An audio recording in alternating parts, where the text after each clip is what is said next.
en nuestro medio, ¿no? Que algunos de nosotros de repente en algún momento lo hayamos padecido. Son las infecciones del tracto urinario, ¿no? Eh, las itus, como lo conocemos, pues son infecciones muy frecuentes, sean intra o extra hospitalarias. Eh, ¿A qué llamamos infección de tracto urinario?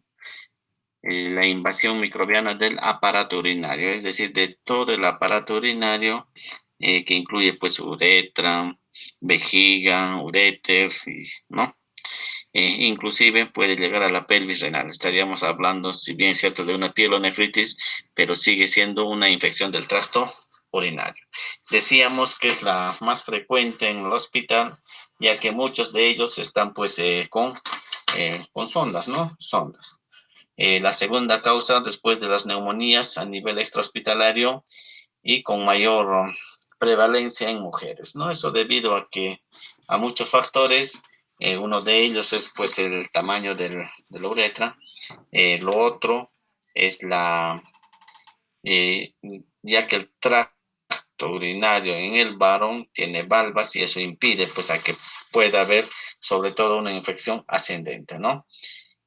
Eh, la mayor, o digo, los gérmenes que más están asociados a ITU son los gram negativos, entre ellos a la cabeza las enterobacterias. ¿Para qué nos sirve eso? Para dar un tratamiento eh, terapéutico e empírico, ¿no?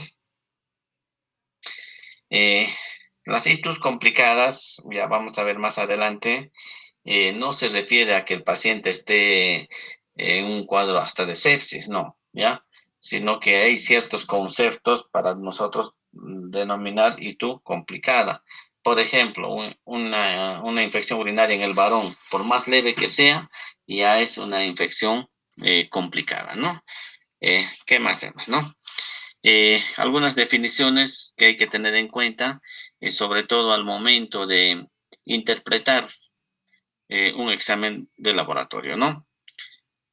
La presencia de leucocitos en orina no siempre es infección. La presencia de bacterias en orina no siempre es infección. Hay que tener bien en cuenta eso, ¿no? Hablamos de leucocituria, por ejemplo, leucocituria, cuando hay presencia de más de 5 leucocitos por campo en el examen de orina que nosotros pedimos, ¿no? O 20 leucocitos de orina sin centrifugar, ¿no? Eso también hay que ver qué tipo de laboratorio estamos enviando. Si bien es cierto que la teoría nos dice más de 5 leucocitos en orina es ITU, pero se refiere a orina, en este caso centrifugada, ¿no? Si no está centrifugada, pues hay que esperar que sea más de 20. Otro punto, ¿no? ¿En qué casos puede haber leucocituria? Por ejemplo, cuando uno está con sonda. La sonda es un material extraño y los leucocitos van a migrar hacia esa zona tratando de eliminar, ¿no? Porque ellos pues no dicen, no, esta sonda solo le sirve para orinar, no hay que atacar, no. Igual los leucocitos atacan el cuerpo extraño, sea madera, plástico o cualquier otro agente, ¿no? Entonces, cuando se toma examen de orina de sonda, obvio que va a haber leucocituria, ¿no? Como ejemplo, ¿ya? No nos olvidemos, no confundamos leucocitos con sinónimo de ITO. Bacteriuria asintomática es otro concepto que manejamos. Vienen pacientes aquí con cultivos, urocultivos, que les ha salido pues gérmenes hasta extraterrestres, ¿no? Se asustan cuando tú le dices que si tiene molestias, disuria, si tiene polaquiuria, fiebre o cualquier otro síntoma, te dice que no. ¿Y por qué te lo has tomado? No sé, me lo han pedido, dice, ¿no? Como tamizaje. Y eso no se hace, ¿no? Los cultivos no son así. Entonces, por más resistente que sea el germen, por más raro, igualito sigue siendo una bacteriuria asintomática. Y en esos no se trata, ¿ya? Entonces hay que ver, tener claro esos dos conceptos, leucocituria y bacteriuria asintomática, ¿no? Los valores, bueno, están ahí, ¿no? Entonces, bacteriuria asintomática no es enfermedad. Generalmente se pide dos cultivos, por más que los dos cultivos crezcan con una colonia más de 100.000, igual sigue siendo bacteriuria asintomática. No requiere tratamiento o muy rara vez se trata. ¿Cuándo tratamos? Uno, en pacientes gestantes. Dos, en pacientes que van a entrar a sala donde se comprometa el sistema urinario. Entonces, estamos dando solo dos opciones, o digo, dos escenarios en donde nosotros deberíamos valorar el tratamiento de una bacteriuria asintomática. Gestantes, porque puede ocasionar un parto prematuro, y las intervenciones quirúrgicas que comprometan la mucosa urinaria, porque ahí nosotros podemos diseminar el germen, ¿no? Entonces, eso es lo que vemos, ¿ya? Eh, Ahí tienen una comparación de un cuadro entre hitos, definitivamente, pues que hay más en mujeres que en varones, ¿no? Bueno, eso es independientemente de la edad. Factores asociados a bacteriuria asintomática y tienen mujer, actividad sexual, comorbilidad, catéter. Por ejemplo, en los diabéticos, ustedes van a tomar cultivos, siempre sale positivo. Y eso no es para asustarse, ¿no?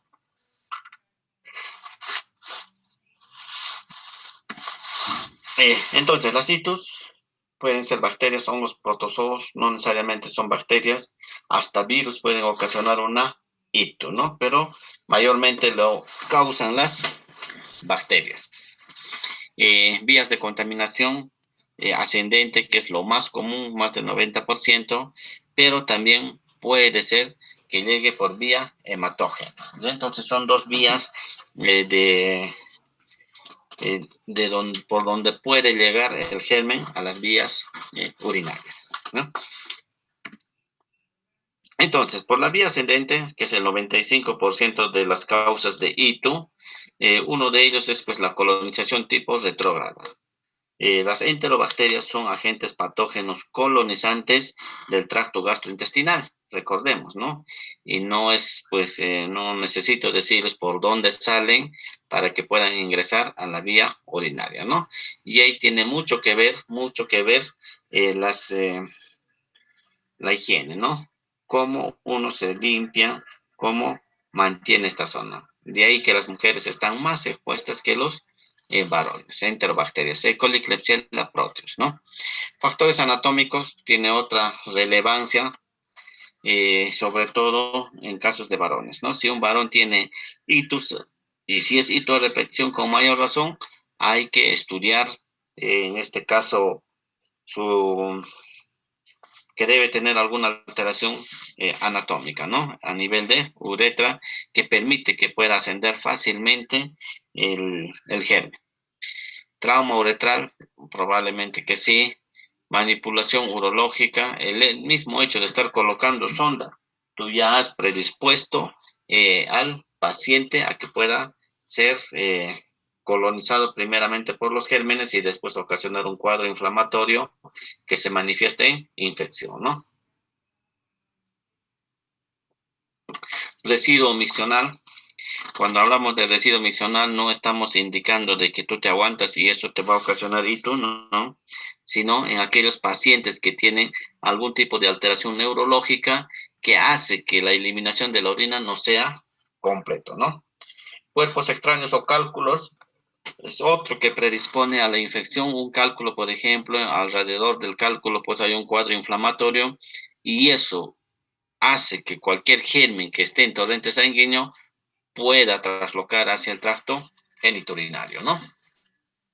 Disarmonía funcional vesical, también alteración neurológica, lesiones inflamatorias de la mucosa, que puede ser tuberculosis, puede ser una neoplasia, puede ser una malformación, cualquier otro agente extraño que podría estar ocasionando cuadro inflamatorio, ¿no? Y el reflujo vesículo-uretral, que es otro problema que condiciona a que se pueda uno infectar, ¿no?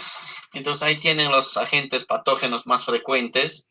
E. coli, 90% de las ITUs. Si no sabes qué dar de tratamiento antibiótico para ITU, tienes que valerte de estas estadísticas.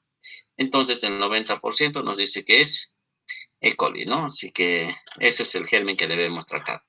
50% de las ITU intrahospitalarias son por E. coli y los otros 50 pues son pseudomonas, son estafilococo meticilino resistente, entre otros, ¿no? En cambio, por la vía hematógena, que es menos frecuente, que llega hasta el 5%, ¿no? En este caso puede ser estafilococo, si es que yo tengo una neumonía, puede ser una salmonela, si es que estoy con diarreas, o cualquier otro germen que esté asociado al órgano que sea infectado al inicio, ¿no? Entonces, cuando hacen bacteremia o viremia o parasitemia, este agente extraño puede llegar a cualquier parte de nuestro organismo, entre ellos las vías urinarias, ¿no? ¿Qué más? El riñón es el órgano extrapulmonar más afectado en la tuberculosis y la tuberculosis, pues, al menos los pacientes con inmunodepresión celular padecen mucho de ese tipo de enfermedades, ¿no? De tuberculosis, ¿no? ¿Qué más? Ya hemos dicho de la alteración de las estructuras, eso condiciona que haya un cuadro inflamatorio crónico y por ende, pues, hay mayor posibilidad de que el germen pueda colonizar esta zona, ¿no? Infecciones fúngicas por cándidas, que también podría ocasionar un cuadro inflamatorio y por vía hematógena mucho más sencillo para cualquier otro germen. Es decir, todo lo que ocasiona inflamación va a aumentar el riesgo de adquirir una infección a nivel o por vía hematógena, ¿no? Eh, Entonces, decíamos que el aparato urinario es estéril, es decir, no hay un germen, pero va a haber ciertas condiciones que van a predisponer a que haya una ITU, sobre todo a repetición. La virulencia, eso no podemos nosotros eh, modificar. ¿Por qué? Porque son características del germen con el que nos hemos topado, por decirlo así, ¿no? Entonces, la capacidad de adherirse al urotelio y algunos grupos como la E. coli tienen esa capacidad, ¿no? Por eso que es el principal germen que causa una infección urinaria. Mecanismos de defensa del huésped, eso sí podemos modificar y cuando tenemos ITU a repetición, deberíamos nosotros hacer otros estudios y encontrar la causa de esta ITU a repetición, ¿no? Por ejemplo, ausencia de hierro, una paciente con anemia probablemente pues padezca mucho de itus, glucosa, estos son pacientes diabéticos, una diabetes no controlada va a predisponer a muchas infecciones, no solo urinarias, ¿no? El pH, que es otro que también tenemos que ver, y entre otros, ¿no? ¿Qué más influye? Las alteraciones anatomoestructurales. Eso decíamos al inicio, sobre todo en pacientes varones, ¿no? Donde puede haber un trauma uretral o simplemente pues algunas alteraciones congénitas que predisponen a infecciones del tracto urinario, ¿no? Eh, entonces, los factores son muchos, no podemos reducir en unos cuantos diapositivas, pero siempre hay que tener en cuenta que el principal es el agente infectante, ¿no? En este caso, los bacterianos, ¿ya? Los otros factores que intervienen, que de alguna otra forma deberíamos cuidar, son a nivel de huésped, alteración del flujo urinario, alteraciones químicas hormonales en el epitelio uretral, hábitos higiénicos, que es lo que más predispone a infecciones urinarias, ¿no? Eh, Paciente que entra, paciente que está con sonda. No debería ser en el hospital, pero como no le quieren cambiar el pañal que ahora existe, antes ni siquiera eso había, tenían que cambiar sábanas, ya pues han preferido solo ponerle sonda, ¿no? Y eso sí predispone a muchas infecciones. El embarazo por sí ya es un factor de riesgo. ¿Por qué? Porque en el embarazo pues cambia lo que es el pH, ¿qué más? Haya más aumento de permeabilidad de los tejidos y todo esto pues predispone a baja la inmunidad, hay un inmunocompromiso relativo, ¿no? Y eso hace mucho que las damas gestantes puedan hacer a repetición infecciones urinarias, ¿no? Diabetes, otro punto. De antes ya habíamos hablado de la diabetes, ya que la presencia de la glucosa en orina también predispone, ¿no? Y la predisposición genética, aunque no parezca, pero sí hay, así como lo hay para COVID o como para cualquier otra enfermedad. Entonces vemos son algunos factores que pueden intervenir para para que se produzca infección de tracto urinario, ¿no? ¿Cómo se hace el diagnóstico? Es muy simple. Sedimento urinario, encuentras más de leucocitos, este es hito. Encuentras más de 10, ¿qué dices? ¿Hito? No, hito. La literatura me dice más de 5, así que para mí es hito. No, ya dijimos. Mayor de 20 si es que no es centrifugada. Menor a 5 si es centrifugada. Eso hay que ver, ¿no? Entonces, siempre va a haber falsos negativos. Recuerden que los exámenes solo es un 10% del diagnóstico definitivo que nosotros hacemos, ¿no?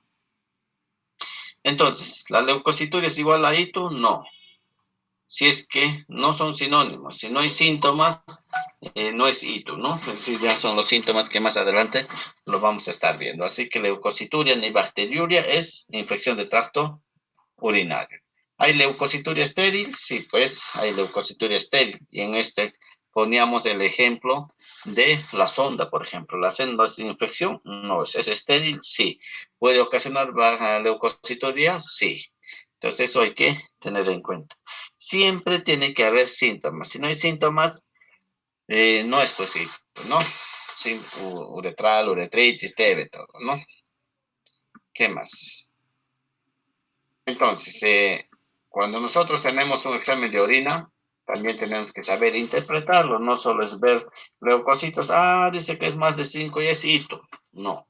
Eh, Tenemos que ver otros factores. Por ejemplo, en el examen completo de orina nos los reportan nitritos, ¿verdad? Y cuando te dicen, nitritos negativo, no es hito. Cuando te dicen nitritos positivo, ves, es hito, ¿no? Ese concepto hay que sacarlo de la cabeza, ¿no? No es así.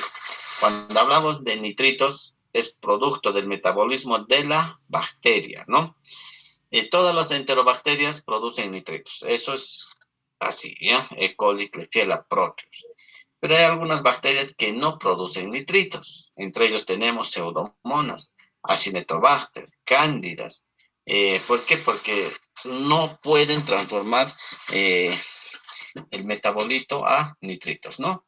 Entonces, si yo tengo examen de orina 30 por campo más nitritos, ya estoy pensando en E. coli, Klebsiella o proteus. Pero si yo tengo un examen de orina positivo eh, y además nitritos negativo, yo tengo que estar pensando en pseudomona, puede ser estafilococo, puede ser estreptococo, acinetobacter u hongos, ¿no?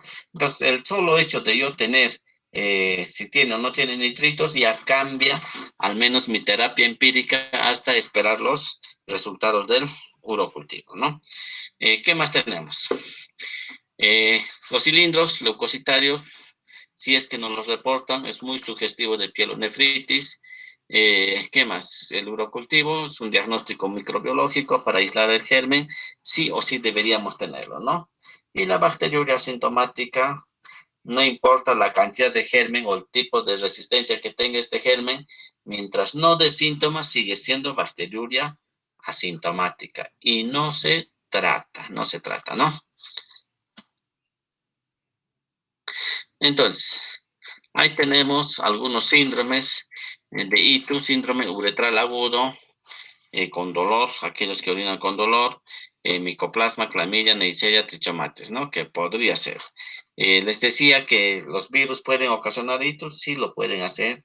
Adenovirus tipo 11 y 21 puede ocasionar cistitis hemorrágica, ¿no? Eso hay que ver. Los uretritis, ya saben, la manifestación clínica es polaquiuria, disuria y piuria, ¿no? Y muchos, pues, son los que padecen esos síntomas, ¿no? Mayormente, cuando hablamos de uretritis, hablamos de infecciones de transmisión sexual, clamidia, gonorrea, herpes y la tuberculosis, ¿no? Entonces, hay muchos otros términos en lo que se refiere a infección de tracto urinario y tú pues es muy general y nosotros deberíamos especificar más nuestro diagnóstico, ¿no? Por ejemplo, prostatitis eh, no es tan, no es para un médico decir, ah, tú tienes próstata, ¿no? Todos tenemos próstata, los varones, pero la prostatitis es muy diferente, ¿no? Inflamación de la próstata, ¿no? Que se puede manifestar como ictus, sí. ¿Es parte de ictus? Sí, es parte de infección del tracto urinario, ¿no? Dolor perineal, lumbar, disuria, dolor a la eyaculación, ¿no? Esos son algunos signos que nosotros podemos encontrar en prostatitis, ¿no? La prostatitis crónica mayormente se caracteriza por la recurrencia de infecciones urinarias, ¿no? Siempre gran positivo a la cabeza, ¿no? Y las recidivas en casos de prostatitis, uretritis, cistitis, siempre va a estar latente, ¿no?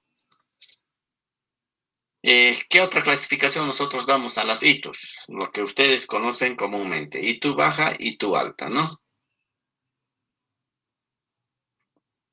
Dentro de lo que son y tú, infecciones inferiores o bajas, cistitis. Cistitis es el más frecuente, es aquel cuadro pues que mayor sintomatología da, como es el de polaquiuria, disuria, fiebre, entonces, ¿no? No, fiebre no.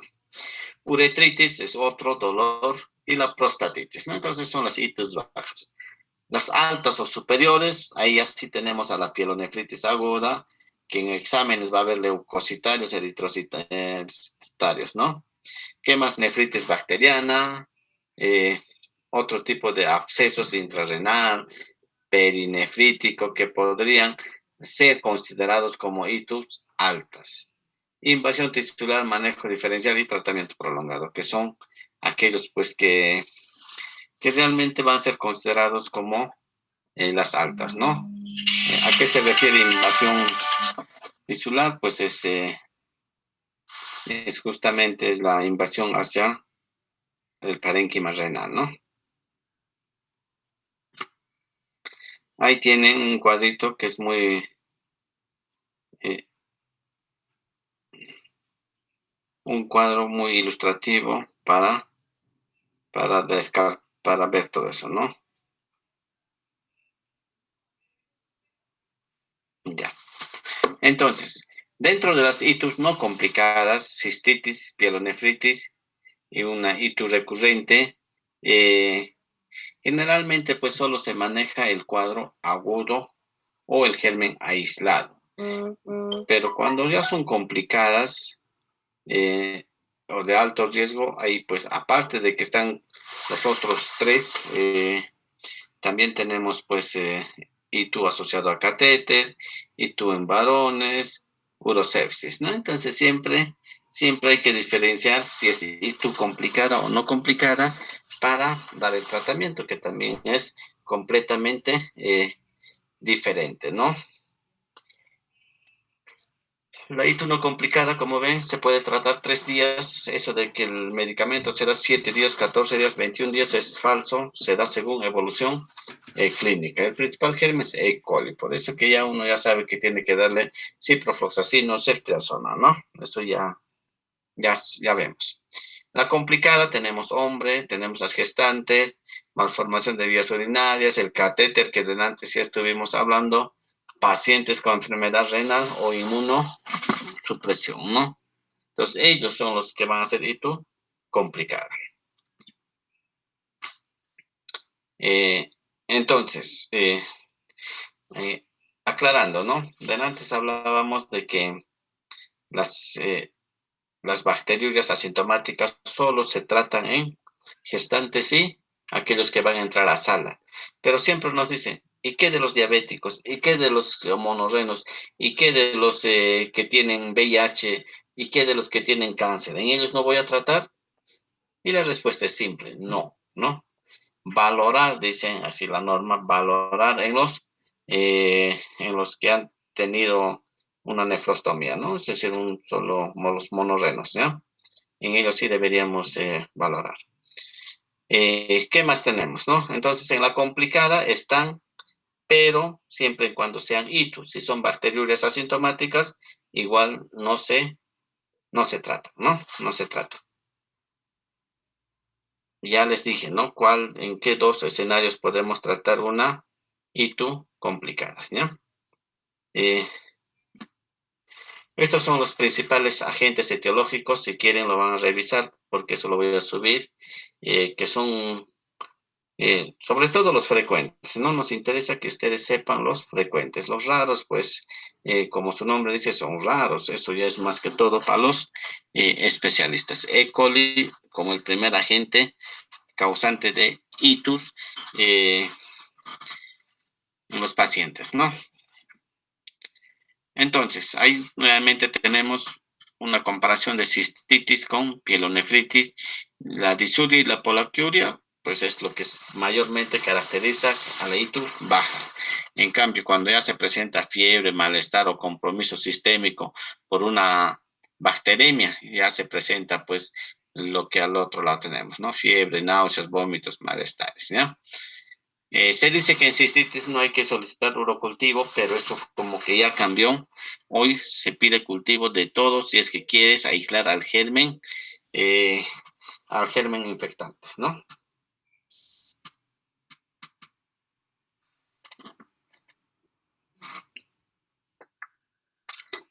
Entonces, en ito complicada, sobre todo en cistitis, tenemos dos medicamentos que son de gran utilidad, no solo porque concentran bien en vías urinarias bajas, sino que además eh, eh, es sencillo de administrarlos y sobre todo pues son para gérmenes no solo sensibles, sino hasta los XDR, ¿no? Es decir, el mismo hecho que concentra en la orina hace que pueda controlar cualquier tipo de germen, ¿no? Por ahí que otros dicen, no, nitrofurantoína no es antibiótico, es solo para esterilizar, ¿no?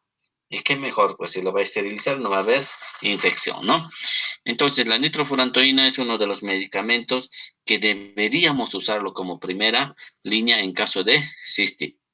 O fosfomicina que viene un sobrecito que se toma una sola vez en la noche y ya pasó, ¿no? Para muchos de nosotros, pues lo ideal es fosfomicina, porque solo va a ser una vez, ¿no? Solo que tiene su costo y lo tienen que comprar, no hay por el CIS. Entonces, a los que no quieren fosfomicina, se le da nitrofurantoína, ¿no? Hay para todos, ¿ya? Para todos. La segunda alternativa puede ser cualquier cefalosporinas, desde amoxicilina hasta, en este caso, cefuroxima, que es de segunda, ¿no? ¿Qué más? Sulfametaxazol, trimetropin, ciprofloxacino, gentamicina, es decir, todo nos sirve, pero hay que darle un lugar terapéutico a los antibióticos, ¿no? En las quinolonas ya no se recomienda para tratar cistitis no complicada, ¿no? Entonces, dentro de la terapia empírica, ahí tiene ciprofloxacino, nos dice que ya no se dan 500 cada 12 horas, ¿no? Cefixima, 400, nosotros damos, si es que vamos a usar cefalosporinos, de frente ceftriaxona, ¿no? Ahora, si gustan, pueden darlo otras, pues, de administración oral. Eh, Ahora, todos, como van a tener cultivo, ya van a tener el germen aislado, cosa que el control va a ser mucho más sencillo.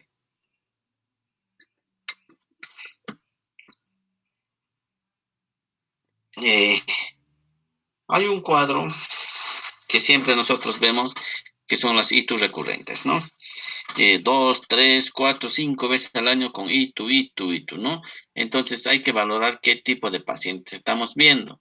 Si nosotros estamos viendo un paciente postmenopáusica, no solo es tratar la ITU, sino también hay que darle, mejorar, en este caso los estrógenos, ¿no?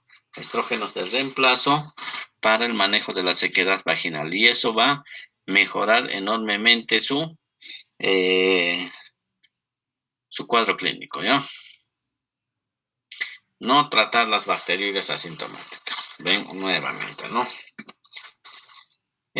Ahora, en los pielonefritis, pues igualito, es prácticamente igual eh, que la ITU no complicada, ¿no? Sí, Prolevo, ceftriaxona, ya tenemos acá ceftriaxona, o carbapenémicos, pero eso ya es por cultivo, ¿no? Es decir, en una ITU, una pielonefritis, sí o sí ya tenemos que tener urocultivo, es decir, solicitamos el urocultivo y luego damos tratamiento empírico para reevaluar con resultados de urocultivo, ¿ya?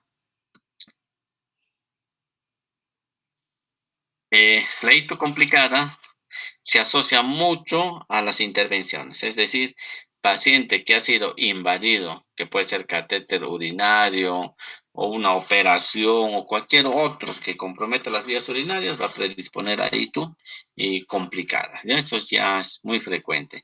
Pacientes con falla renal que hacen ITU, pacientes diabéticos que hacen ITU, ¿no? O aquellos pues pacientes que están en quimioterapia que también están expuestos en este caso a las ITUs, ¿no? Entonces ahí tienen las definiciones a qué debemos llamar ITU complicada. Cualquier varón con ITU es ITU complicada, ¿no? ¿Qué más? Cualquier ITU alto o con síntomas es pielonefritis. Eso hay que tener en cuenta, ¿no? Siempre a las mujeres gestantes debemos nosotros hacerle tamizaje y entre ellos pedirle un examen completo de orina, ¿ya? El diabético ya ni qué decir, el diabético está pues lleno de pseudomonas, creo, ¿no? Y sus hitos también son por eso, o en algunas oportunidades, ¿ya? Entonces hay que pensar siempre en llegar al agente etiológico, ¿no? No solo es quedar, este es hito, ya dale ceftriaxona, no, tiene otro más, ¿no? Entonces ahí vemos las fallas renales, o digo, sí, pues el monorreno, el uso de las sondas, que también perjudica enormemente en este caso, o predispone enormemente a infecciones urinarias, ¿no? Mayor riesgo para Pseudomonas aeruginosa, enterobacterias BLE, infección polimicrobiana por cándida. Cuando yo empecé, o bueno, cuando antes hacíamos control de los antibióticos, era muy sencillo, porque las enterobacterias eran sensibles, pero ahora no, ¿no? Ahora vienen ya con todas las resistencias y eso es pues trabajo para infectólogo, ¿no? Entonces, ¿qué hay que hacer? Sí o sí tomarle cultivo y buscar la probable causa de lo que está haciendo ITU complicada. Entre ellos deberíamos tomarle una ecografía para ver, pues, no sé, el tamaño de la próstata o ver cálculos que podrían predisponer, ¿no? A ITU complicada. Uso previo de antibióticos antes de tomarle, pero antes deberíamos tomarle un urocultivo, siempre, ¿no? Siempre. La terapia, ya les dije, acá dice 7 a 21 días, es falso.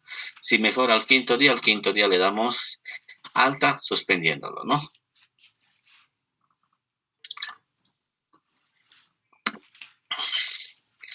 Eh, el tratamiento de ITU se inicia de frente con cefalosporinas de tercera generación, ya que muchas veces estos pacientes van a estar hospitalizados.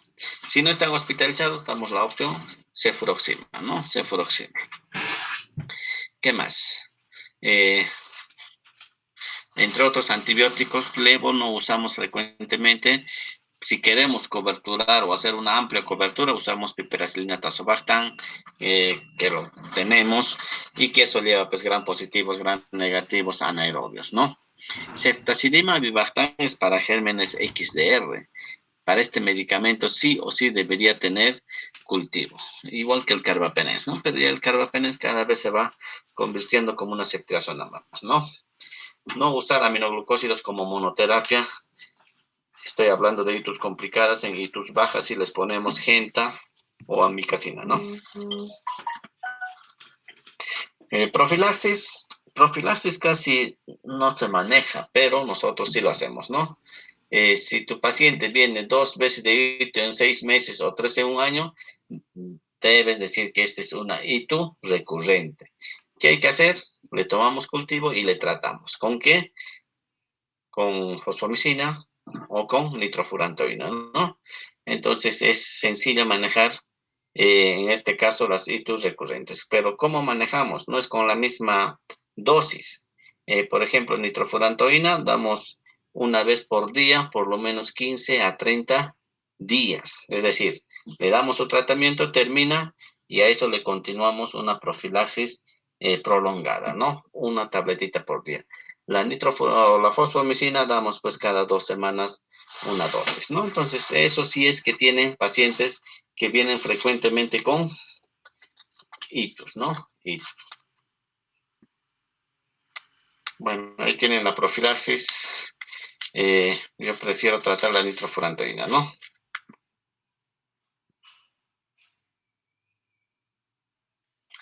Profilaxis antibiótico postcoital. Hay mujeres que no tienen sexo, ¿por qué? Porque ni bien hacen sexo, se infectaron o bueno, hacen su cuadro de infección urinaria. Para ellos también hay solución, ¿no?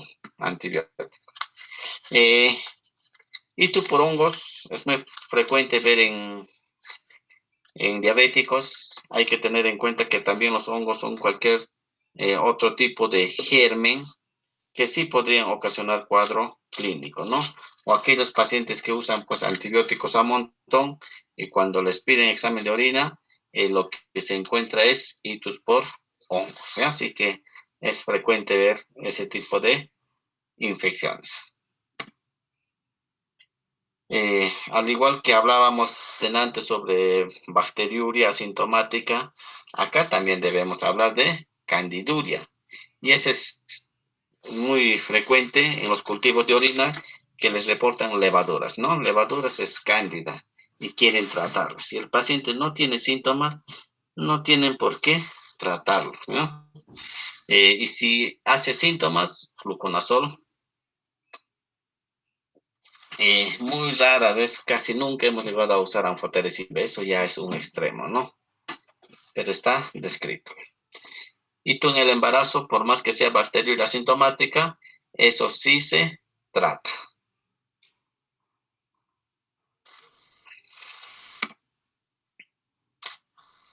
¿Por qué tratamos la ITU o la bacteriuria asintomática en gestante? Por el mismo hecho de que puede predisponer a otras infecciones, ¿no? Trasloca, ingresa al torrente sanguíneo y ocasiona pues lo que vemos ahí, hipertensión, corioamionitis, bajo peso, eh, riesgo de aborto espontáneo, entre otros, ¿no? Por eso que una bacteriuria asintomática se trata en gestantes, ¿ya? En nadie más, o aquellos que van a entrar a sala, que van a ser intervenidos quirúrgicamente, ¿no? Bacteriuria asintomática, si es gestante, son los medicamentos, de preferencia los betalactámicos, ¿no? Betalactámicos.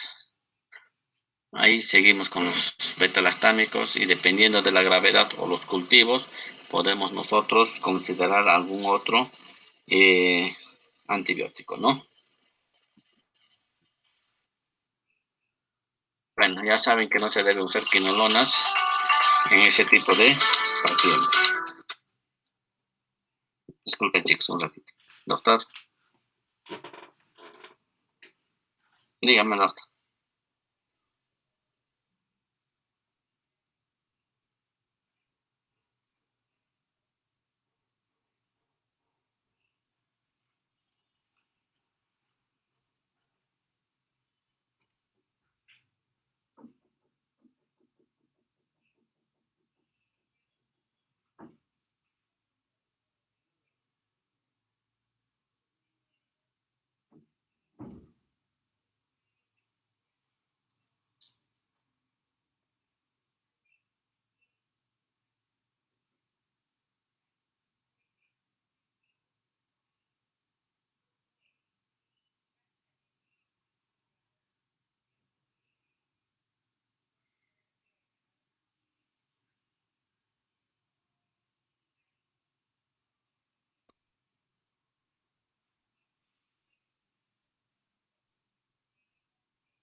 Bien, chicos.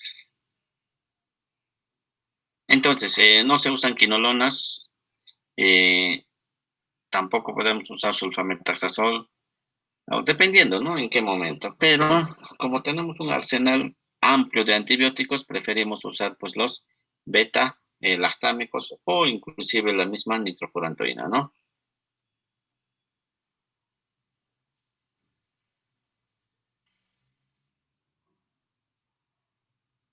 Bien, la pielonefritis bacteriana es los mismos gérmenes que una cistitis, pero ya cambia lo que es la manifestación clínica o el órgano afectado, ¿no? Entonces, en una pielonefritis, pues se compromete el parénquima y la pelvis renal, ¿no?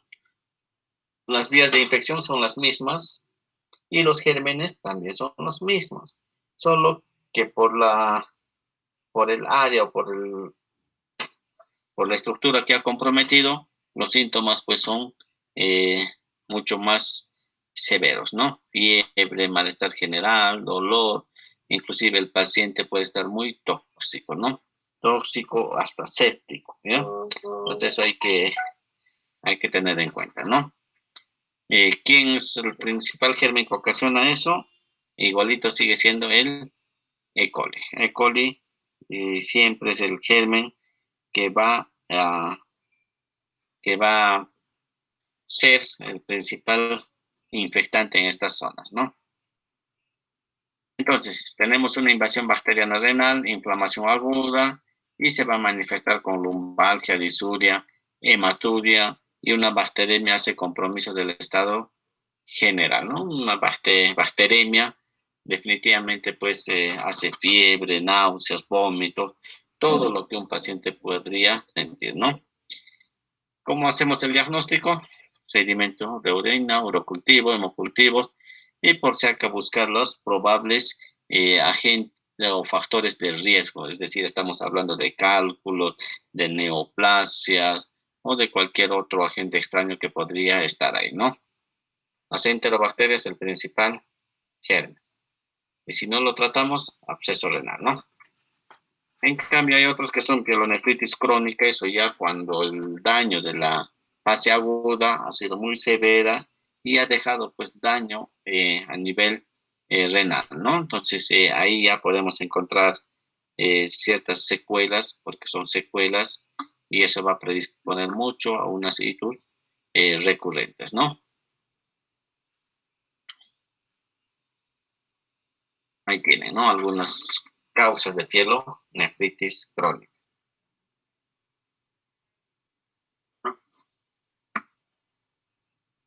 Diagnóstico es el mismo siempre y los antibióticos también van por lo mismo, ¿no?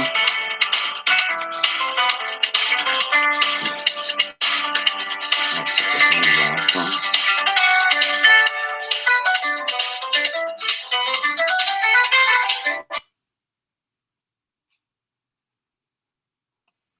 Doctora, buenas tardes.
Bien, chicos, van a disculpar. Doctor, un favor. Dime. Doctor, un favor, ahorita está viendo una reunión con el director de la escuela y nos están pidiendo que sí o sí debemos de entrar los delegados. Somos 3 del salón, 4 directos, entonces podríamos retirar los 4, por favor. Ya está bien. Gracias, doctor, muchas gracias. Gracias, doctor. Ya, chao, chicos, ya. Bien, vamos a continuar con la pielonefritis, ¿no? Entonces, el diagnóstico diferencial está ahí. Recuerdo que uno de mis compañeros de internado lo llevaron pensando que era quiste roto, esta torsión de quiste de ovario, y al final terminó siendo una pielonefritis, es decir, han operado una ITU, ¿no? Interesante. Está en el diagnóstico diferencial todo lo que vemos: apendicitis, enfermedad inflamatoria, torsión de quiste, pancreatitis, epididimitis. Es decir, no hay que apresurarnos también en ingresar a sala a los pacientes sin antes haber estudiado adecuadamente la enfermedad, ¿no? Cistitis es un cuadro ITU baja, es la más frecuente, que solo se manifiesta pues con los síntomas de disuria, polaquiuria, cierto malestar, ¿no? Al orinar. ¿Qué más? Mayoría son mujeres, y la mayor cantidad de consultas por ITU solo son cistitis, ¿no? Igual sigue siendo el agente etiológico más frecuente las enterobacterias, y por vecindad puede estar pues el enterococo, ¿no? Que es parte de la microbiota del colon. Los virus, muy raro que pueden ocasionar ITU, pero en niños pues sí podrían producir. ¿Cuáles son los factores que predisponen? Igualito que a la pielonefritis, ¿no? Entonces, hay que tener en cuenta, ¿eh? Los catéteres, eso es definitivamente el principal germen intrahospitalaria, y hoy pues hasta el que no necesita está con su catéter. ¿Por qué? Porque es más sencillo el manejo, ¿no? Hay algún tipo de cuadro clínico que se conoce como cistitis de luna de miel, que se da pues después de que la paciente tenga relaciones sexuales, ¿no? Eso está descrito, así que igual hay que manejarlo como cualquier otra cistitis. ¿Qué tanto podemos prevenir el agente causal? Es decir, que ya no tenga relaciones, bien difícil, ¿no? Bien difícil. Hay que darle mejor profilaxis. Ahí tienen la clínica muy común: disuria, urgencia urinaria, polaquiuria, que es por lo que vienen la mayoría, ¿no? La mayoría. Muy raro que presente fiebre. Cuando hay fiebre, generalmente ya estamos pensando en pielonefritis, ¿ya? Otros, ahí tienen, por ejemplo, la orina turbia, olor fétido. Eso ya va a depender mucho del tipo de germen que esté ocasionando el cuadro clínico. El diagnóstico, de antes ya decíamos, examen completo de orina y los nitratos, ¿no? Los nitritos presentes en orina me indican gran negativos, ¿no? Pero si es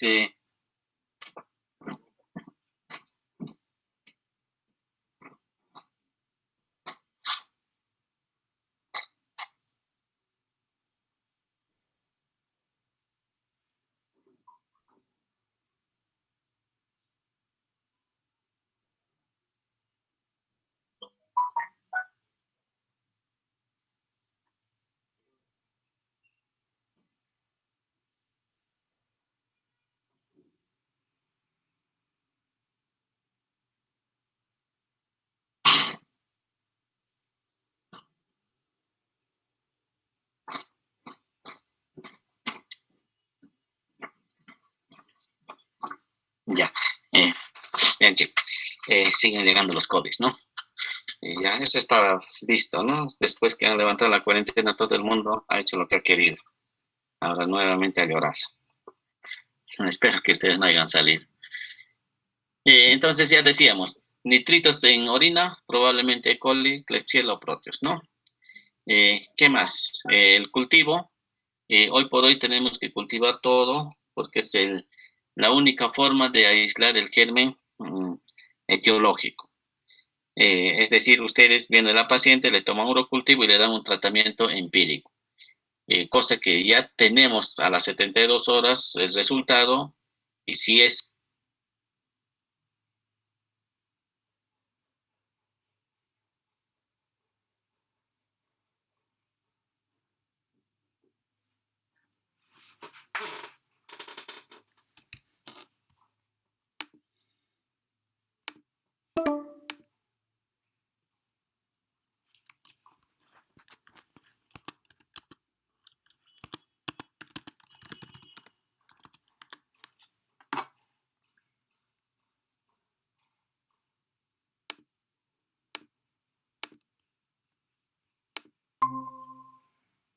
aspirina, son muchos, pero los antibióticos tienen un lugar terapéutico adecuado.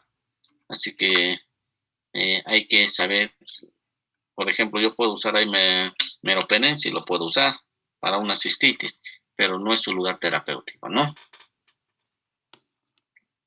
Pues, ¿alguna pregunta de Itu? Sí, doctor. Sí, dime. Sí, tenemos una hiperterrete, un paciente con sonda vesical o una talla que tenga que estar permanentemente. ¿Se daría el tratamiento hasta que se le retire la sonda o cómo sería? No, no, no. El lo primero que debemos hacer en este paciente es retirar la sonda. Cambio de sonda. ¿Por qué? Porque esta sonda está ya colonizada, ¿no? Recambio de sonda, su antibiótico, 2, 3 días y ya está, ¿no? Porque no, ya estaríamos dando como profilaxis, ni siquiera como profilaxis, porque no está indicado profilaxis en sondas. Entonces, si un paciente está infectado y tiene una prótesis, tiene una sonda, tiene un catéter venoso central o cualquier otro instrumento, se retira, ¿no? Así que no podemos dar tratamiento con antibióticos mientras siga la sonda ahí. Eso se tiene que hacer su recambio, sí o sí, ¿no? ¿Alguien más? ¿Otra pregunta?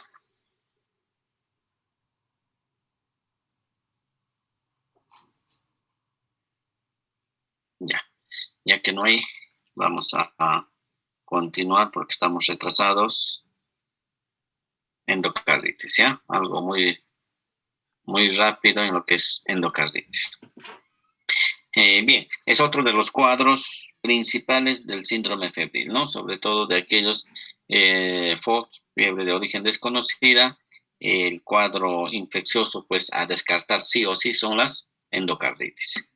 Entonces, endocarditis, una definición que nosotros podemos dar, una infección del endocardio predominantemente valvular, no siempre, ¿ya? Secundaria a la colonización por vía hematógena, porque no hay otra forma como puedan llegar los microorganismos ahí no hay vecindad, ahí no hay traumático, nada, es un corazón, ¿no? Puede ser bacterias, clamidias, riquezas, hongos, virus, tuberculosis, hasta leishmanias, malarias, todo, ¿no? Entonces, cualquiera de estos que ocasione un cuadro inflamatorio a nivel del endocardio, válvulas, es endocarditis, ¿no? Entonces, la incidencia generalmente es trimodal, es decir, hay una edad promedio de 25 años que da en jóvenes ese cuadro, ¿no? Si yo tengo un paciente como ustedes con endocarditis, probablemente piense a que se está inyectando algo en la vena, ¿no? Mayormente drogadicción. Bueno, ustedes no. Después ya viene a los 45 años lo que conocemos como las complicaciones de una faringitis maltratada, artritis reumatoidea, endocarditis y el síndrome nefrótico, ¿no? Tenemos por el estreptococo del grupo vívida. Y mayores de 65 años ya, pues cuando ya tienen las válvulas degeneradas, ¿no? Y sobre todo nosocomial. Vienen por una hito al hospital y como ya sus válvulas tienen ya cierto grado de fibrosis, se infectan endocarditis, ¿no? Entonces, es muy común ver cuadros de endocarditis. Obvio que hay más alta tasa de infección en aquellos que usan prótesis. Las prótesis siempre van a estar predispuestos a infecciones, siempre, ¿eh? Esta es la incidencia, ¿no? De microorganismos. Y a la cabeza, estafilococo, aureus y estreptococo. En cualquier edad, son los principales agentes etiológicos de endocarditis.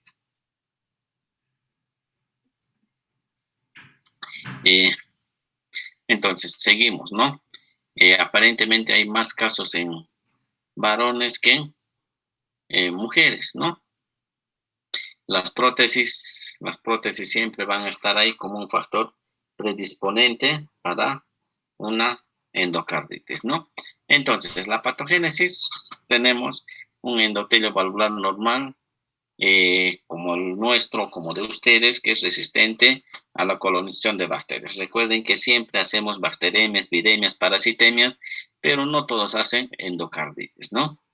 La válvula nativa, es decir, la válvula propia del corazón, primero va a ser resultado de una colonización del endotelio valvular dañado, ¿no? Es decir, primero hay un daño, después se coloniza, ¿no? Por las bacterias que están ahí y se adhieren. ¿Cómo se puede dar ese daño endotelial? Que es el primer paso para una endocarditis. Lesiones de chorro debido a flujo sanguíneo turbulento. ¿Por qué es lesiones de chorro? Por ejemplo, por una insuficiencia valvular, mayormente, ¿no? Entonces, esa insuficiencia valvular hace que haya ese flujo sanguíneo turbulento, ¿no? ¿Qué más tenemos? Provocado por electrodos, catéteres, inyecciones. Hoy por hoy, pues, ingresar al corazón por un catéter es tan sencillo, y aquellas personas que se han sometido a ese tipo de procedimientos probablemente estén en más riesgo de hacer una endocarditis, ¿no? Y ese daño pues hace una inflamación crónica, y esa inflamación crónica muchas veces hace que se degenere un poco las válvulas, pierda su elasticidad y por ende sea eh, muy que tenga una predisposición alta para infecciones, ¿no? Entonces, como vemos, si bien es cierto que todo eso no puede explicar la patogenia, pero es que de alguna u otra forma se ha tratado de ordenar por qué se da la endocarditis, ¿no? Ya sabemos, primero es el daño, ese daño ocasiona una inflamación crónica, y una inflamación, pues uno puede predisponer fácilmente a que puedan adherirse las bacterias, y el otro que la inflamación también va a degenerar las estructuras del corazón, ¿no? Eh, entonces ahí tienen la fisiopatología, alteración de la superficie cardíaca que va a condicionar a que haya una creación de una masa infectada o vegetación, y una bacteremia con un organismo capaz de ocasionar toda esta infección, ¿no? Es decir, se vuelve un círculo vicioso. ¿Por dónde empieza? Generalmente por alteración de la superficie cardíaca, ¿no? Hay una alteración, hay una inflamación, esa inflamación predispone a que una bacteria puede de alguna u otra forma adherirse, esa bacteria y la respuesta del sistema inmune ocasionan una masa o la vegetación que nosotros llamamos. Esa vegetación ya es otra alteración, y así va haciéndose un círculo vicioso, ¿no? Entonces, ahí tenemos este cuadro, de repente nos puede explicar mejor. Eh, Primero, de repente en esta pequeña tenemos el velo valvular, la lesión, ¿no? La lesión endotelial. Esta lesión hace que haya agregación plaquetaria, formación de fibrina, y como es un cuadro inflamatorio, fácilmente se adhieren las bacterias que al inicio están como colonización, ¿no? Como ya bacterias nuevamente migran hacia estas zonas células inflamatorias, y se hace una masa, ¿no? Una vegetación. Si es que se cura, se cicatriza, pero esta cicatriz ya es lesión endotelial y nuevamente vuelve el círculo, ¿no? Entonces, ese es de alguna otra forma endocarditis. Si uno lo tuvo, probablemente vuelva a tenerle, ¿no? Entonces, ahí tienen la lesión endotelial por factores hemodinámicos o traumáticos, presencia de inmunocomplejos, todo lo que antes dijimos, ¿no? Entonces, cual sea la vía, a lo que va a llegar es una vegetación séptica. Y esa vegetación séptica, si es que se emboliza, puede llegar a pulmón, puede llegar a cualquier otro organismo, ¿no? ¿Quiénes están en riesgo? Adultos con valvulopatía reumática. Y hay muchos de nosotros que están en ese grupo, ¿no? Artritis reumatoidea por estreptococo, ¿no? Por estreptococo. Las que tienen válvulas protésicas, definitivamente ellos sí están en alto riesgo, ¿no? Esclerosis, uso de drogas, y eso es pues lo que mayormente vemos, ¿no? Endocarditis hemos visto desde niños de menos de un año hasta adultos. Tengo mala experiencia con los endocarditis porque he visto morir hasta 6 ahí hablando, caminando, pero se muere, ¿no? Se muere. Los factores predisponentes, ya dijimos, ahí tienen cardiopatía reumática, congénita, prolapso valvular, entre otros, ¿no? Las posibles puertas de entrada mayormente es por vía hematógena. Una neumonía que puede hacer una bacteremia, puede ocasionar una endocarditis. O una úlcera en miembro inferior que hace embolismo, llega por sangre y también puede ocasionar endocarditis, ¿no? Una clasificación que nosotros damos y que lo tienen que saber son estas, ¿no? Endocarditis infecciosa de válvula nativa izquierda. Lo clasificamos aguda, subaguda, crónica, aguda menos de un mes, subaguda entre el mes y 6 meses y la crónica más de 6 meses, ¿no? Eh, a diferencia de la protésica, que ya no lo clasificamos como la anterior, sino endocarditis válvula protésica, después de un año de cirugía, si es que la endocarditis o el cuadro infeccioso se presenta en el año, estamos hablando de temprano. Si se presenta después del año del reemplazo valvular, eso ya es tardía, ¿no?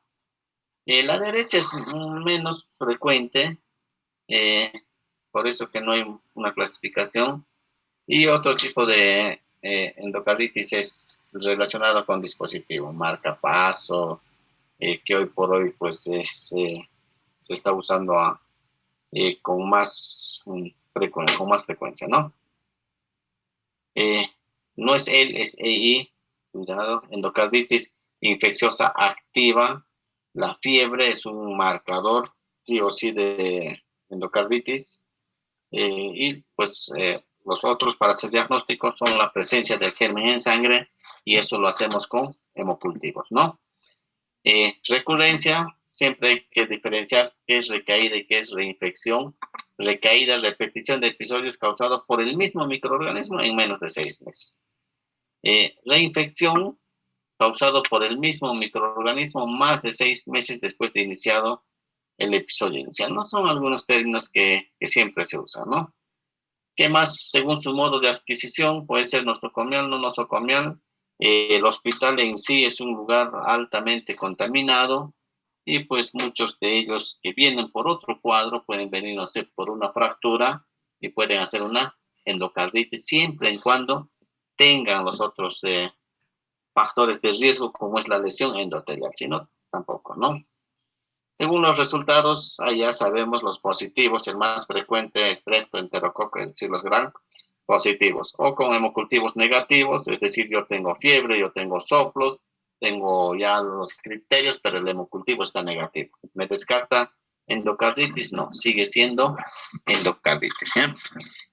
Hemocultivos negativos, los cultivos que tenemos en nuestro medio son para gérmenes comunes, y hay gérmenes pues que tienen cierto podemos decir así, los cultivos son completamente diferentes y no los tenemos, ¿no? Como no son frecuentes, pues tampoco los laboratorios cuentan con eso, ¿no? Y aquellos que a pesar de que hemos hecho cultivos especiales siguen siendo negativos, ¿por qué? Porque no pueden crecer adecuadamente en medios de cultivo. Klebsiella, Bartonella, Mycoplasma, Legionella, ¿no? O si tú tienes una endocarditis clínicamente demostrado con una ecocardio positivo, los cultivos no descartan, ¿eh?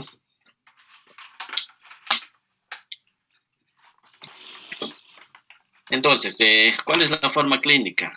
Aguda y rápidamente progresiva o subaguda, ¿no? No hay una presentación crónica de endocarditis. ¿Por qué? Porque es infección, son válvulas, ¿no? Entonces, los síntomas son propias de una bacteremia, fiebre, malestar, náuseas, vómitos, es decir, toda la sintomatología. ¿Qué más? Valvulitis activa, una embolia periférica, que es lo que nosotros vemos en algunos signos que buscamos en el examen físico o las complicaciones que podrían presentar, ¿no? Las embolias, pues, son los que mayormente comprometen. Un émbolo, un trombo que sale del corazón izquierdo y se va directamente al sistema nervioso central va a ocasionar un SB, así rápido, ¿no? Ahora, si la endocarditis es a nivel derecho, de válvulas derechas, lo primero que va es a nivel pulmonar. Y ahí pueden ocasionar desde neumonías, ¿no? Desde neumonías, ¿no? Entonces, estos son los síntomas. Fiebre, sí o sí, casi un 90%. Luego hay escalofríos, pérdida de peso, mialgias, artralgias, disnea, es el otro que sí o sí se presenta.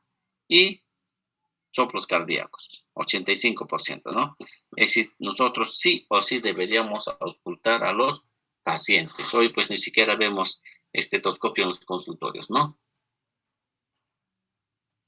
Puede haber otras complicaciones, pericarditis, esplenomegalia, ras cutáneo, eso sobre todo por la diseminación por émbolos sépticos. Eh, pero lo que comúnmente vemos pues en fenómenos vasculares, también ocasionado por estos émbolos, son las embolias pulmonares, es decir, se manifiesta como un cuadro neumónico, aneurismas micóticos, petequias, es decir, llegan los émbolos sépticos a vasos muy pequeños, como son trombos, obstruyen y se necrosan esta parte, ¿no? Hemorragias subconjuntivales, hemorragias en astillas, lo que vamos a ver más adelante, manchas de ano y todo esto, ¿no? Y los fenómenos inmunológicos, y eso siempre se ha visto, sobre todo con el estreptococo, que el sistema inmunológico, en vez de alguna otra forma controlar la enfermedad, lo que hace es complicar, ¿no? Por el cuadro inflamatorio. Hay una reacción cruzada frente a otros componentes del propio organismo, ¿no? Pues ahí ponemos las glomerulonefritis y los nódulos de Osler, ¿no? Ahí tienen las manifestaciones clínicas, puede ocasionar neumonías, ahí tenemos los infartos periunguiales, hemorragias en astilla, se ve, ¿no? Hemorragias en astilla, puede haber SB, lo que vemos, ¿no? Entonces se puede manifestar de muchas formas, ¿ya? Entonces, las clínicas cardíacas, soplos, ahí tienen alteraciones de ritmos de conducción, es decir, un EKG alterado. En las periféricas, hemorragia en astilla, delante ya lo vimos, y acá también tenemos uno. ¿Qué más? Manchas de Roux, tenemos petequias, ahí tienen las petequias conjuntivales, eh, edema pulmonar, distrés, a nivel neurológico, todo desde un absceso, porque puede llegar un émbolo séptico al sistema nervioso y convertirse pues en absceso, ¿no? Las renales, es decir, hay ciertos órganos que son muy nobles porque tienen capilares muy, muy finos, ¿no? Sistema nervioso central, a nivel ocular y las renales que también encontramos, ¿no? Así que ellos son, en esas áreas es donde más vamos a ver los émbolos sépticos, ¿no?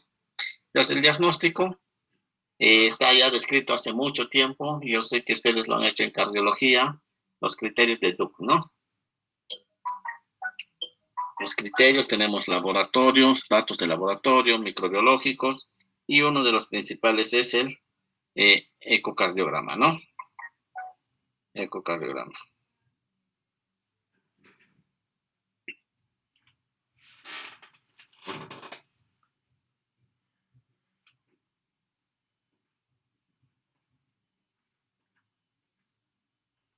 Un momento, chicos, ¿no?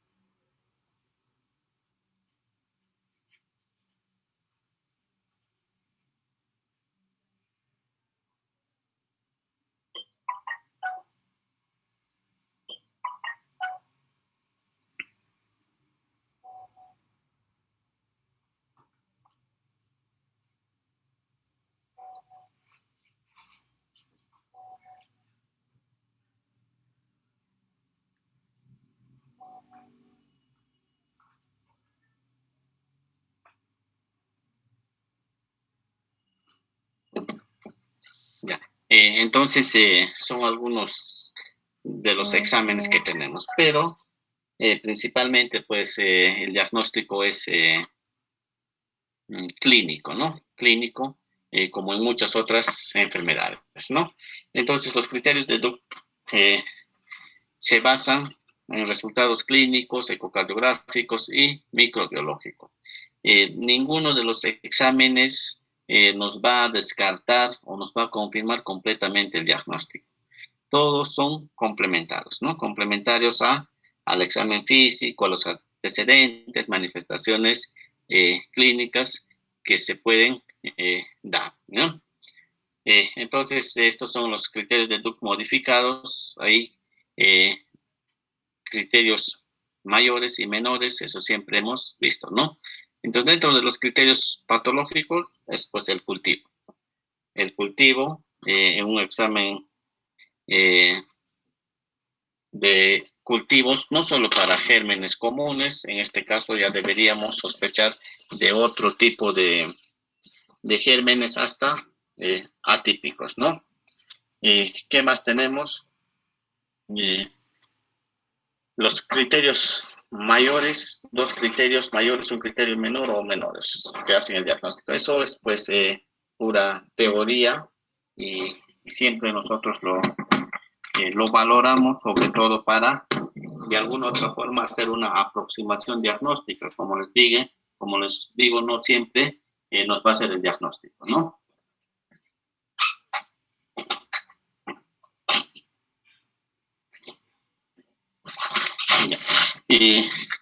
Entonces, ahí tenemos los criterios mayores, un hemocultivo positivo o evidencia de un compromiso endocárdico con una ecocardio transesofágica, esos dos, ¿no? Si yo tengo un hemocultivo positivo que generalmente es estreptococo y tengo un ecocardio transtorácico, ya pues yo ya podría estar haciendo mi diagnóstico, ¿no?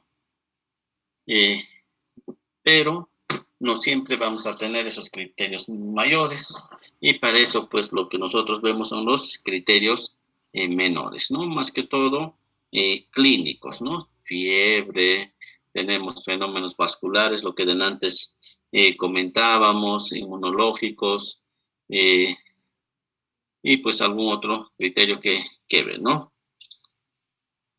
Entonces recordemos el diagnóstico se hace con dos criterios mayores, un criterio mayor y tres menores o cinco criterios menores, ¿no? Entonces, siempre o casi siempre se cree o se espera que para hacer una endocarditis tiene que tener un cultivo positivo o tiene que confirmarse la presencia de, en este caso, de una masa, ¿no? Que no siempre se va a dar.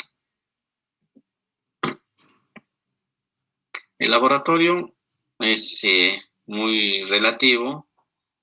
Tenemos un hemograma, urea creatinina, que no nos ayuda mucho, excepto los biomarcadores de inflamación, como es el PCR, la velocidad de eritrosedimentación, el factor reumatoideo, ¿no?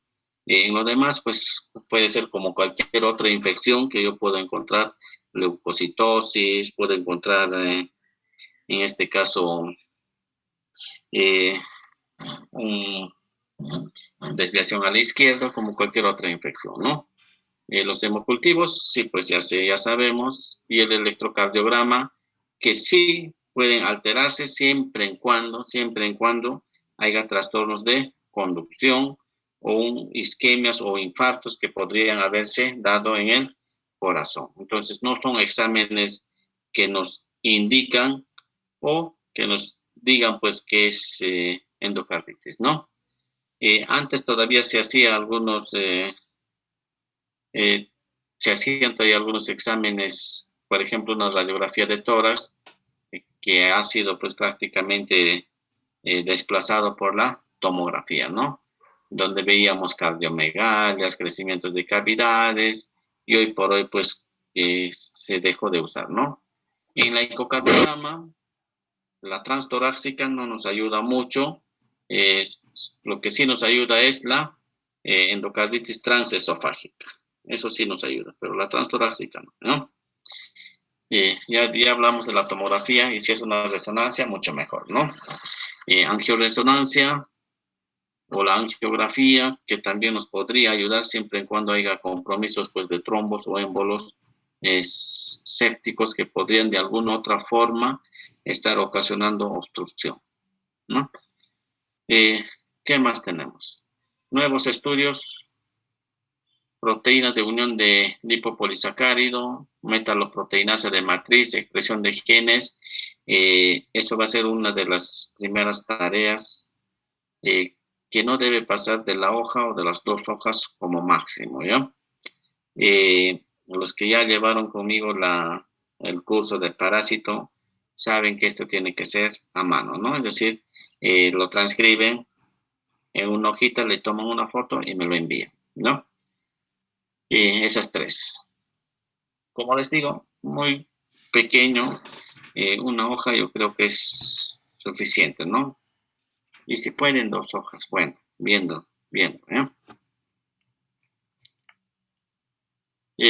¿Qué más podemos hablar de endocarditis? Hemocultivos en pacientes con sospecha de endocarditis infecciosa. Algunas veces pues hemos visto cómo toman la muestra, ¿no? Se recomienda tomar por lo menos 2 o 3 muestras de paciente. Con esto no me refiero. ¿Qué hace el laboratorio? Le toma una muestra y de esta muestra lo pone en 3 caldos de cultivo, ¿no? No es así, sino que se toma en diferentes sitios, mayormente en diferentes brazos y el tercero transcatéter, ¿no? Eso es lo que hacemos. Y lo que nos orienta, por ejemplo, es hemocultivos con intervalos de 30 a 60 minutos que deberíamos esperar en diferentes tipos de venopunción, ¿no?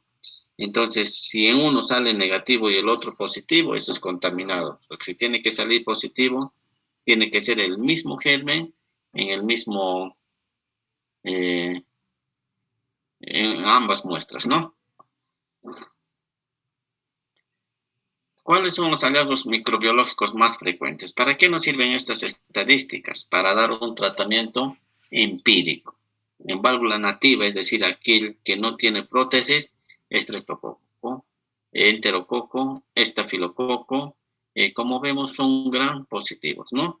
De ahí que el tratamiento de elección empírico es vancomicina. Si no tienes un agente etiológico aislado, probablemente sea uno de estos, ¿no? Así que hay que darle vancomicina. A diferencia de válvula protésica, en la temprana decíamos que cuando se da en menos de un año, igual siguen siendo el estafilococo, ¿qué más? Los gran negativos, bueno, ya aparecen, por eso que hacemos asociación con estas, ¿no? Y si es después del año, igualito siguen siendo los gran positivos. Como ven, si hablamos de porcentajes o de estadísticas, los gran positivos siempre van a estar con mayor opción de haber sido los agentes causantes de la enfermedad, ¿no? El ecocardiograma, los hallazgos ecográficos, para hacer el diagnóstico tenemos vegetación, absceso de dehiscencia de válvula protésica y eso con mucha frecuencia nos los van a reportar, ¿ya? La sensibilidad, decíamos que la transtorácica no es recomendable porque la sensibilidad es muy baja. Tiene que ser una transesofágica que puede llegar hasta un 100% de sensibilidad, ¿no? El hecho que sea transesofágica igual no va a detectar vegetaciones menos de 2 milímetros. De ahí que un estudio negativo de ecocardio no excluye lo que es una endocarditis, ¿no? ¿Para qué más nos sirve eso? Sobre todo para tratamiento quirúrgico. Una vegetación de más de 10 milímetros se sala, sí o sí, ¿no? Entonces ahí tienen un enfoque electrocardiográfico. Generalmente pues prefieren hacer primero el transtorácico. Si con el transtorácico ya se llegara a hacer el diagnóstico, ya no es necesario el transesofágico, ¿no? Lo que no se ve comúnmente, ¿eh? ¿Qué más? Si es negativo, tenemos que hacerle la transesofágica, ¿sí? Para probablemente llegar a un diagnóstico positivo, ¿no? Si es negativo, pero la sospecha es alta, volvemos a repetir en una semana. Entonces, ahí tenemos Lo mismo que estamos repitiendo y repitiendo, se recomienda eco, ecocardiografía transtorácica de primera línea cuando se sospecha de endocarditis infecciosa. La ET, la transesofágica, con alta sospecha clínica de endocarditis infecciosa y una ecocardio transtorácica normal. Lo que decíamos, ¿no? Una ecocardio transtorácica negativa no me va a descartar el cuadro de endocarditis. Y si es negativo ambos, repetimos en 10 días. Y si persisten los síntomas, ¿no? Por ahí que ya no persisten, ¿no? El tratamiento antibiótico es simple, en válvulas nativas, si bien es cierto que hay muchas, pero si vamos a hospitalizar a nuestros pacientes, lo primero es vancomicina, ¿no? Vancomicina con gentamicina. Eso es lo que nosotros damos a válvulas nativas. ¿Por qué gentamicina? Porque los aminoglucósidos van muy bien en sangre, muy bien, ¿ya? Entonces, probablemente, si es que no es un gran positivo, pues ahí tenemos gentamicina, ¿no? Entonces, ahí dice banco con genta, con cipro, pero yo me quedaría con vancomicina más gentamicina, nada más, ¿ya? Así que ya saben, chicos, banco con genta. Antibióticos para tratamiento empírico sin patógeno identificado, ¿no? Seguimos con lo mismo, pero ya estamos de alguna otra forma hablando ya de más complicados, válvulas protésicas. Si en válvulas nativas el tratamiento era banco con genta, en válvulas protésicas estamos vancomicina con gentamicina con rifampicina. ¿Por qué rifampicina? Porque cuando hay un material protésico, los gérmenes tienden a crear algo que nosotros conocemos como biofil. Biofil es una especie de nube, que impide que el antibiótico llegue hacia el germen, ¿no? Entonces, rifampicina tiene una propiedad muy interesante, que es el de romper el biofil y ya, pues con eso ingresa el otro antibiótico que es vancomicina más gentamicina, ¿no? Entonces, de manera, como conclusión, si es válvula nativa de ingreso, banco con genta, y si es válvula protésica, banco genta con rifampicina, ¿ya? Ese es, chicos, el tratamiento, ¿no? Acá ya pues con agente aislado no hay mucho problema, porque ya tenemos pues si el germen es resistente, no resistente, sensible, no sensible, y podemos optar hasta de penicilina G. Un estreptococo sensible es penicilina G, un, un estafilococo con beta-lactamasa, amoxicilina, si es un ble, ceftriaxona, si es un ble, y así, ¿no? Entonces ya nosotros vamos interpretando ya el antibiograma, ¿no?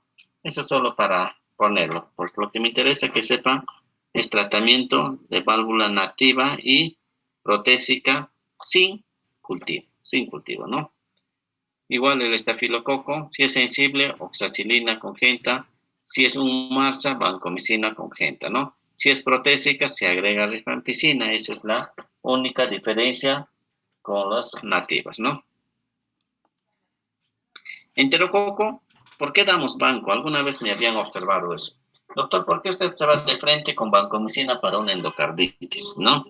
Porque este estafilococo puede ser sensible. ¿Tienen razón? Sí, pero recordemos que no solo da estafilococo, estreptococo, sino también da enterococo. Y los enterococos ya son resistentes a todos los cefalosporines, así que no tenemos por qué estar jugando con el paciente, ¿no? Hay que dar una cobertura amplia con el menor cantidad de antibióticos, ¿no? Bueno, eso sí, ya se los dejo. Brucela, doxiciclina, bartonella, ceftriaxona. Eso ya son tratamientos dirigidos una vez que se ha aislado el germen eh, causante de la infección, ¿no? ¿Cuándo debemos operar? Ese es otro punto, y es un punto, pues, en la que no siempre estamos de acuerdo los infectólogos con los cirujanos, porque ellos quieren que toda endocarditis se resuelva solo con medicamentos, ¿no? O con antibióticos, lo cual no va a ser, ¿no? Uno, insuficiencia cardíaca, el paciente sí o sí tiene que entrar a sala porque es un caso de urgencia, ¿no? Y cuando hay una obstrucción de válvula, pues no hay otra forma, los antibióticos no van a solucionar ese punto. Entonces, a sala. Infección incontrolada, mi paciente mero, banco, Genta, rifa, todo, ya estoy 10 días, 20 días y el paciente sigue con los síntomas. Igualito, también a sala. Y si es ocasionado por hongos, con mayor razón, ¿no? Prevención de embolias, igualito. Vegetaciones con más de 10 milímetros, eso es sala, sí o sí, ¿ya? Hay que ver. En válvula protésica, lo mismo, ¿no? Lo mismo, ¿no? No varía mucho las indicaciones para sala. Son lo mismo.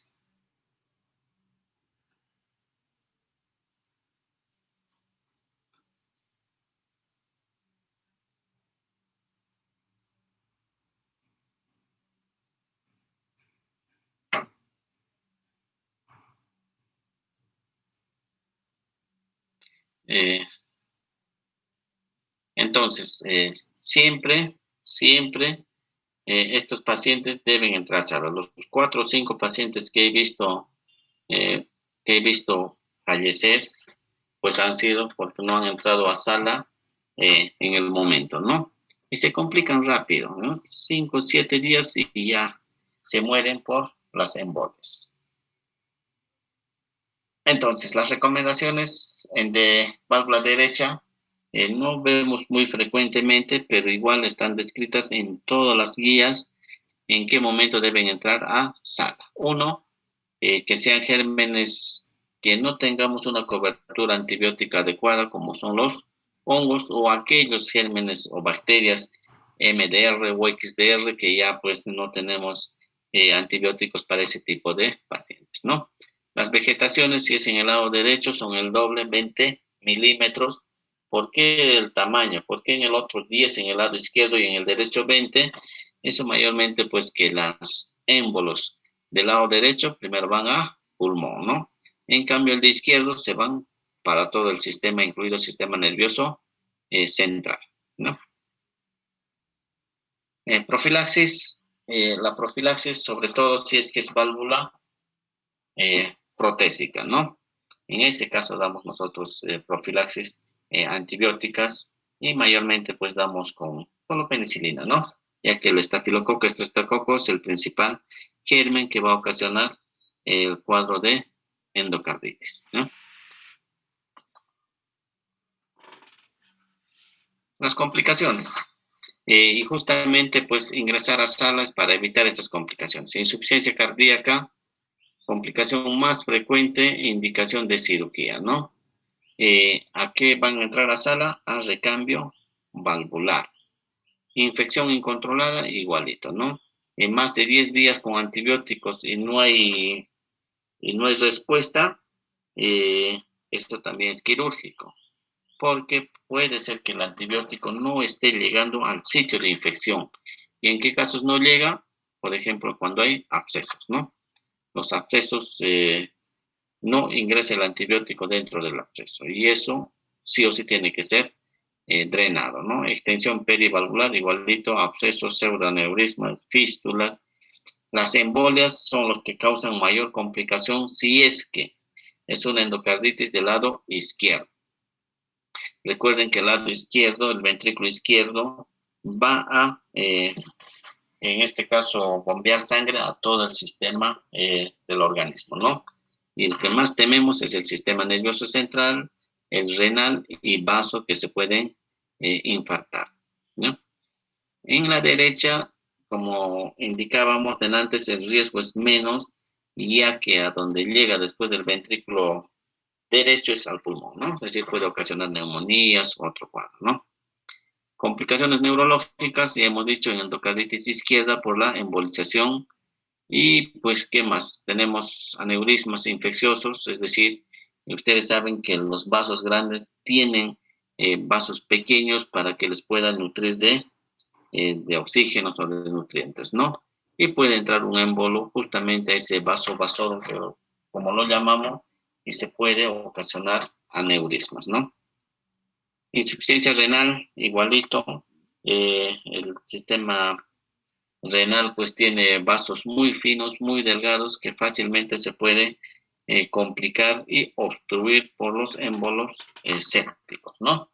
Entonces son las complicaciones que esperamos de un paciente con endocarditis, por eso que su alta tasa de mortalidad, a pesar de que el paciente solo está con fiebre, ¿no? Entonces eso hay que ver, ¿ya? Eh, bueno, eso ya dijimos de antes, la profilaxis antibiótica, ¿no? Recaída, siempre va a haber, no solo en endocarditis, sino en cualquier otro eh, enfermedad infecciosa, ¿no? ¿Qué más? El tratamiento antibiótico inadecuado puede predisponer a que nosotros no hayamos eliminado completamente el agente infeccioso y por ende, pues, hay recaída, ¿no? Microorganismos resistentes, cada vez que vemos con más frecuencia, no tenemos tratamiento antibiótico. Y otros atípicos como clamidia, legionela, bartonella, coxiela, que no hay un tratamiento pues específico para ese tipo de gérmenes, ¿no? La infección polimicrobiana en adictos a drogadictos también, ya que ellos van a seguir usando su, en este caso, sus instrumentos, ¿no? ¿Qué más tenemos, no? La extensión perianular, si hay absceso en otras áreas aledañas al corazón, pues también va a estar en forma latente el germen ahí, ¿no? Y para nuevamente reinfectarse. Las endocarditis sobre válvula protésica, mientras no haya recambio de estas válvulas, el riesgo de que se pueda infectar siempre está ahí, siempre, ¿no? Entonces nosotros, bueno, la medicina siempre sugiere que si hay una prótesis, un agente extraño en el organismo infectado, eso tiene que ser sí o sí retirado. Y los medicamentos van pues por donde está irrigado la sangre y las prótesis pues no están irrigadas, ¿no? Por eso que es un foco de infección, ¿ya? Siempre. Los abscesos, absceso drenado, absceso curado, mientras no le drenen, siempre va a ser un foco latente de infección, ¿no? Y entonces hay muchos factores que pueden predisponer a la reinfección, ¿ya? Indicadores de mal pronóstico, edades avanzadas, no solo para endocarditis, para cualquier otra enfermedad, ¿no? Eh, y entre otros, ¿no? Válvula protésica, siempre es un riesgo las válvulas protésicas y no, el recambio valvular no siempre soluciona el problema cardíaco, ¿no? Algunas enfermedades inmunosupresoras como diabetes mellitus, un EPO, una enfermedad renal crónica, todos ellos también suman para que el paciente no responda adecuadamente al tratamiento, ¿no? Y las complicaciones, insuficiencia cardíaca, insuficiencia renal, un evento cerebrovascular, igualito, mal pronóstico, ¿no? Microorganismos, el estafilococo aureus, si bien es cierto que es el más frecuente y tenemos tratamiento, pero las reinfecciones por este germen también conllevan a eso, ¿no? Hongos sí, la mayoría de las infecciones fúngicas siempre nos van mal, ¿no? No hay un tratamiento fúngico eh, tan eficaz como un antibacteriano, por ejemplo, ¿no? Eh, y los resultados ecocardiográficos, imagínense vegetaciones grandes, ruptura de valvas u otras complicaciones que nos podrían reportar, también es mal pronóstico, ¿no? El hecho que esté de mal pronóstico no indica pues que nosotros lo dejemos a que evolucione la enfermedad, no. Somos médicos y el manejo igual tiene que seguir eh, siempre tratando de salvar la vida del paciente, ¿no? Diagnósticos diferenciales, como ven, hay muchos. Fiebre reumática en fase aguda, el ES, pues que simula muchas enfermedades, hasta infecciosas y no infecciosas, ¿no? Linfomas, leucemias, las infecciosas, hay tuberculosis a nivel cardíaco, sí hay. brucelosis sí hay. Las infecciones urinarias no tanto, pero cuando es una pielonefritis y hace una bacteriemia también nos podría confundir, ¿no? Y así, ¿ya? Bien, chicos, ¿alguna pregunta por ahí? Es un tema muy, no sé, muy amplio, que hacer un resumen, pero esos temas es un poco complicado, ¿no? Lo que nos interesa a nosotros es diagnóstico, tratamiento, porque lo demás pues lo van a hacer en cardiología, ¿no? ¿Siguen todavía, chicos, o ya se durmieron o se fueron con sus delegados?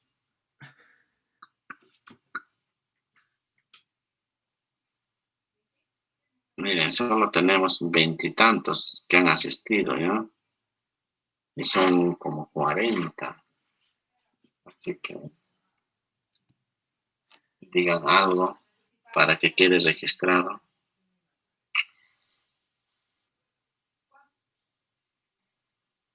Sí, doctor, buenas tardes. Disculpe, ¿está bien el nombre de delegado de carácter? Ujú. Y